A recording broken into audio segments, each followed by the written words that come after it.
This morning, as we look at Isaiah 9,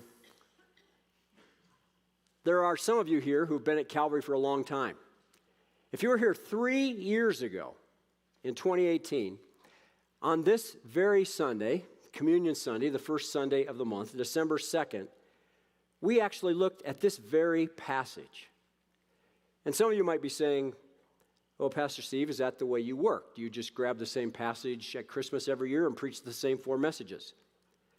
Yeah.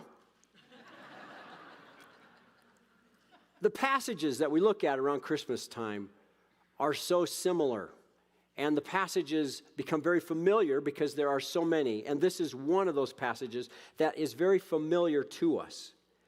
But as I was reading these verses months ago, preparing for this month, there was a phrase in this passage that pulled me in a way that I've never been pulled into this passage before in my life. And the phrase is this simple phrase: "The people who walked in darkness have seen a great light." Walking in darkness means something more to me now than it did 3 years ago. I'm not saying that the times that I have walked in or the times that you have walked in recently have been the darkest of times, but they have been dark times. I have seen people succumb to darkness. I've seen people settle for darkness. And it's interesting that we use that word dark or darkness so many times to identify negative situations. Dark things are often the opposite of good things. We speak of a dark mind or dark thoughts, and those are negative thoughts. We might say that we've had a dark night of the soul. That's a real challenge in our lives. We might talk about people having a dark side to them. Well, into dark times, the prophet Isaiah, 800 years before Jesus was born, brought to the people of Judah some good news, and it was about light. Who was Isaiah? His dad's name was Amos. He lived 700 or 800 years before Jesus was born. He was related to royalty, and he seemed to have access to kings from time to time. They relied on him for counsel. He was a husband and a father, and he lived in Jerusalem. He was a prophet.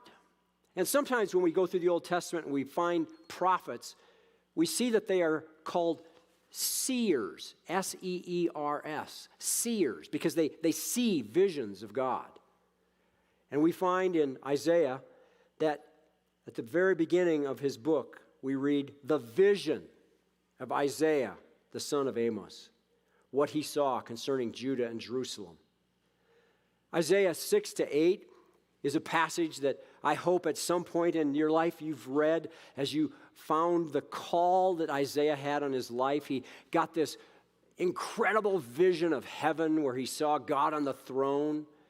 And at the end of that vision, God said, "Whom shall I send, and who will go for us?" And Isaiah said, "Here am I. Send me." The theme of this book is quite simply God. God is the centerpiece of the book. He is the center of everything. He is the sun around whom all the planets rotate. And in Isaiah 9, 1-7, we come on the heels of chapter 8, where Isaiah had warned followers of God to not consult the dead for guidance, but to consult God for guidance. And he warned them, if you consult anything other than God for guidance, you will be thrust into thick darkness. Isaiah saw the darkness. At this time in the history of the nation of Israel, Israel was 2 nations. They couldn't get along, and so there were 2 nations, Judah and Israel. Most of the time, as we go through the Old Testament, after King David, we find that both of these nations had horrible kings. kings who didn't even pretend to care about God or to follow God. There were occasionally bright spots, but over and over the nation was taken down by horrible, ungodly kings. The people had turned away from God over and over and over. They were trying to be like the countries around them, and oftentimes they would take the false gods of those countries and start to worship those gods. There is very little to no hope in Israel. But in chapter 9, in the first 2 verses, a turnaround is coming. There's going to be a turnaround, a U-turn. A turnaround is coming, and it starts in verse 1 by Isaiah addressing Zebulun and Naphtali. Why does he start with these 2 tribes? Well, they were the first tribes that were hit by enemies geographically who came in from the north. And so when enemies would attack from the north, these 2 tribes were the first ones to feel it, the first 2 tribes to suffer. And then verse 2, the people who walked in darkness have seen a great light. Those who dwelt in the land of deep darkness, on them light has shone. What is this exactly? It's grace. We can sometimes simplistically look at the Bible and say, well, there are 2 testaments, the Old Testament and the New Testament. In the Old Testament, we see the God of wrath, and in the New Testament, we see the God of grace. That's false, because we see grace popping up everywhere in the Old Testament as well as the New Testament. God doesn't let go of his fearful and faithless people. There is a turnaround coming. There is light coming into darkness. Many years ago, a book was released, and the title of it was Good to Great. Anybody ever read it? Some of you have read it. Jim Collins from Boulder, Colorado, wrote the book. It was about several companies in the United States who were doing okay. They were good companies. But they had a turnaround, and they became great companies. Companies that were making a difference, companies that were incredibly profitable, companies that were expanding. And I remember picking up the book and reading it with some interest. And I was thinking, well, certainly, one of those companies has got to be Nike or Hewlett-Packard. To my surprise, the first company profiled in the book was Walgreens. Walgreens. A good to great company? That was a surprise. But it's interesting to see some things that Walgreens did. And today, they're everywhere, right? And we go there all the time. And we need Walgreens. This turnaround that Isaiah is talking about is going to be complete. It's going to be great. It's going to produce feelings of joy that come with a huge victory. And in verses 3 to 5, you see this joy and victory that Isaiah is talking about. And he uses a couple images to help us understand joy and victory. And for those of us that live in the United States in 2021, these might be hard to understand a little bit. The images he uses are the image of harvest and the image of military victory.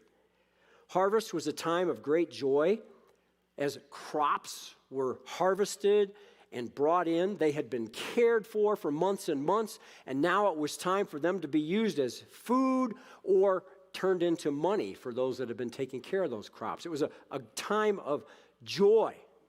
And military victory is mentioned in verse 3 with the phrase dividing the spoil. And unfortunately for many people in Israel, they were familiar with that phrase. They had seen armies come in and take them over and then basically take what they wanted. That was called the spoil. And they divided it up among them. Among themselves any way that they wanted to.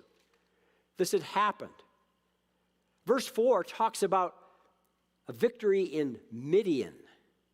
And for those of you who think this sounds familiar, you can think of a name that rhymes with Midian to know what that's all about. And the name is Gideon. Gideon. And you might remember that Gideon was this reluctant warrior who basically asked God to prove himself over and over and over again. And God used this very, very small group of people to overthrow the Midianites. It was all God, all God's victory.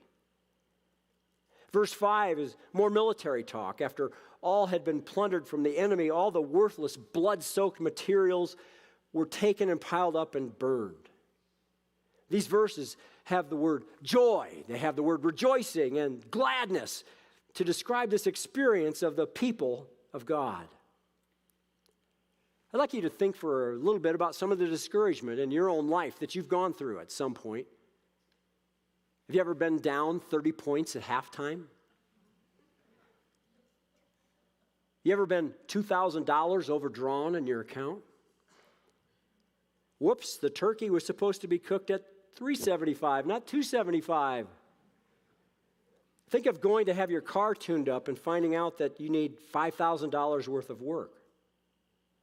Now, in some of these situations, if I came up to you in the middle of profound darkness and disappointment, and I just said to you, hey, joy, rejoicing, gladness, I doubt very much that you would join in my parade.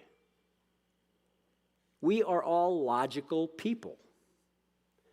Just because somebody says joy, gladness, rejoicing, doesn't mean that we jump on their bandwagon. Why? Why should there be joy, gladness, and rejoicing? Well, the reason comes in verses 6 and 7. All because of a child. To us a child is born. To us a son is given. The government shall be upon his shoulder. His name shall be called Wonderful Counselor, Mighty God, Everlasting Father, Prince of Peace. One of the commentaries on the book of Isaiah that's very helpful is one written by Ray Ortland. And he says something interesting about God. God's answer to everything who has ever terrorized us as a child. The power of God is so far superior to the Assyrians and all the other big shots of this world that he can defeat them by coming as a mere child. As children get older and are able to do more and more, their character comes out, and they look down on younger children who can't do what they do. And sometimes these younger children will do something for the first time. They might stand up and take a few steps. They might throw a ball. They might kick a ball. They might wrap a baby up in a blanket.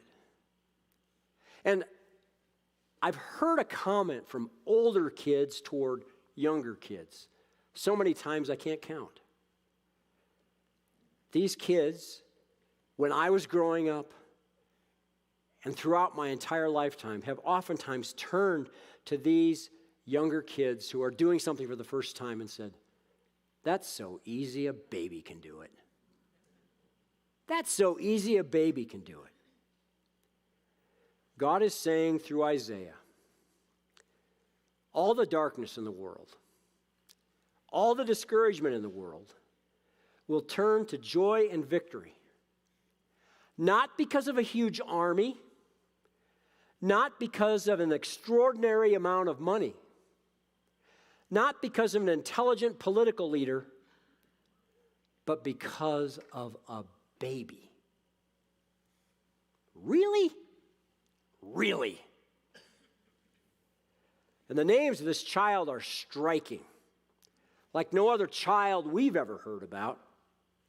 Wonderful Counselor. In Psalm 136:6, David writes that God's knowledge about him is too wonderful for him. When you see that word wonderful in the New Testament, oftentimes it has the idea of being supernaturally wonderful. And this means that the wisdom of this child is beyond comprehension. And in Isaiah's day, he knew all sorts of kings who were bumblers, who wouldn't have any idea how to guide people out of some tough weeds. But this child will always know the right path to take at any time and will be a super counselor, a wonderful counselor. This child will be a mighty God. You could say a warrior God. Because of this name, people following this leader can know that they can trust that in their weakness, this child will protect them against all enemies. Because this child is mighty God, we can rely on him for our safety. Everlasting Father, you could translate this title Father of Eternity or Father for all time. The word Father means interest or concern. This child treats people as a father treats his children. As fathers care for their children in all circumstances, so this father will never stop caring for his children. Prince of Peace. As baby boomers are aging, there's more interest in the 1960s. And there's a group of people known as hippies who dropped out of culture and lived in communes. And the peace symbol became very popular. Peace, peace. Most people who saw a bunch of people in a commune given the peace sign realized, might be good thoughts going on in that mind, but you're not really going to bring too much peace anywhere. This child is the Prince of Peace. And that means that there's peace because all the enemies have been wiped out. There is a sure and definite peace. Isaiah gives this child's names. And these names reflect the child's character, his nature, and the way that he's going to deal with people. And this section closes with verse 7 of the increase of his government and of peace there will be no end on the throne of David and over his kingdom to establish it and to uphold it with justice and with righteousness from this time forth and forevermore. The zeal of the Lord of hosts will do this. In verse 7 we see that this child will rule a kingdom that is forever. What will accomplish this? God's passion and purpose and zeal. And by the way, did you notice that Isaiah is a prophet, and we expect prophets to give us prophecy, right? We expect them to tell us what's going to happen in the future. Did you notice that in chapter 9, verses 1 to 7, everything is in the present tense? Isaiah is so certain that these things are going to happen that he talks about them as if they are happening or have already happened. This is a done deal. People walking in darkness find this hard to believe. People in the days of Isaiah and people for the next 800 years read these verses and thought of them as some sort of a dream. They didn't look at these verses as being real. There were very few people at the time of Jesus when he was born who believed that this was going to happen. Luke found 2 senior citizens that were remarkable because they believed that this would happen. People around us. In fact, maybe even you find this hard to believe. If we could have a town hall meeting today and bring Isaiah in here and just hit him with some rapid fire questions. What kinds of things what might we ask Isaiah, the prophet? So Isaiah, we're facing this virus crisis. It's shaking the world. Are you telling me that this is so inconsequential that a baby can handle it? Yes. Okay, Isaiah, United States of America, a great country. We're divided down the middle. We aren't getting along with each other. People are hating each other. There are school shootings in our nation. Are you saying that we don't need all of our experts handling this, but that a baby can handle this?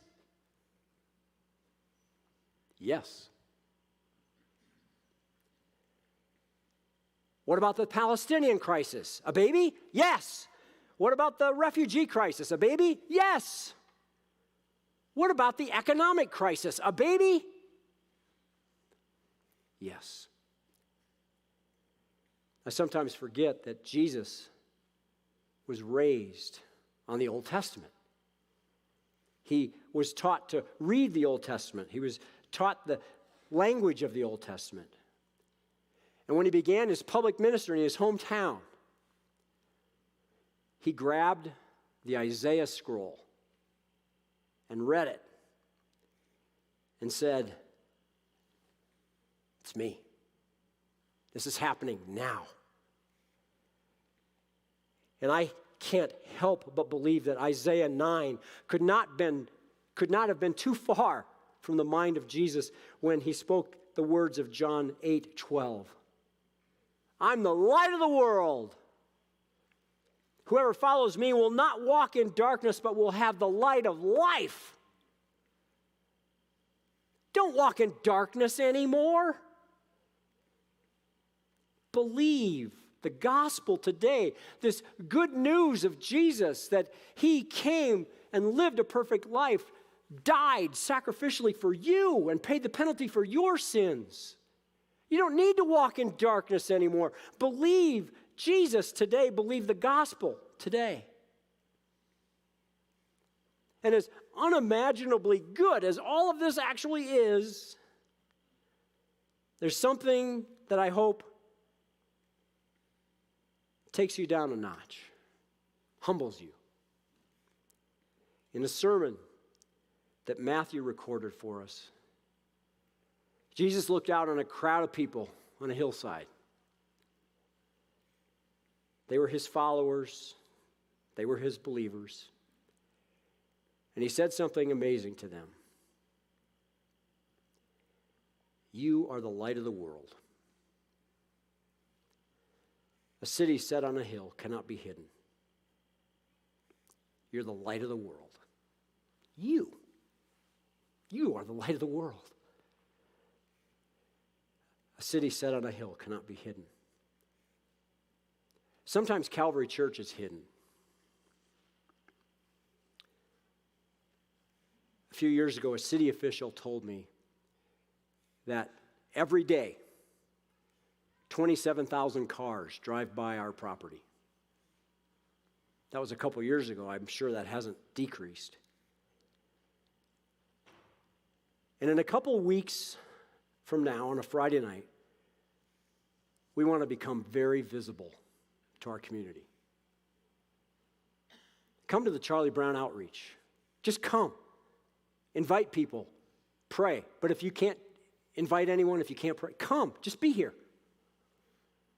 We want to be a light. We don't want to be hidden. We don't want to hide the light of Jesus. We want it to shine from this place. It's just an opportunity out of the norm in a non-threatening way that we can be light and communicate the light of Jesus in our community.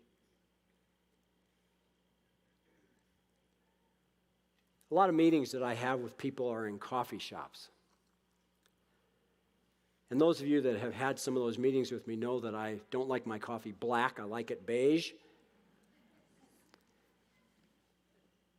A couple years ago, I had a meeting in one of the more popular coffee shops among the people here of Calvary Church. I ran a couple of errands and I came home, walked through the hallway of our home, and went straight to my office to write some things down. Debbie was working in the kitchen. And she asked, "Who did you have coffee with?" I said, "How did you know I had coffee with somebody?" And she said, "Because you smell like coffee." Being in a coffee shop made me smell like coffee. If you want to shine your light, spend some time with the light. Amid this season's hectic pace, I pause, astonished by God's grace, and I give the sun his rightful place, high and lifted up. Gracious God, thank you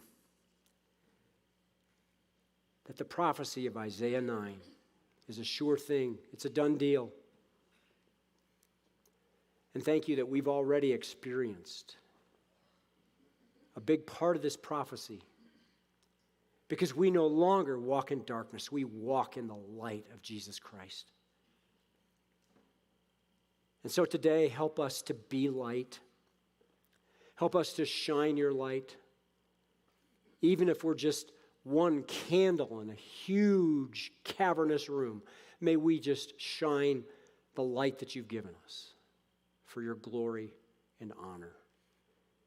We praise you for the book of Isaiah.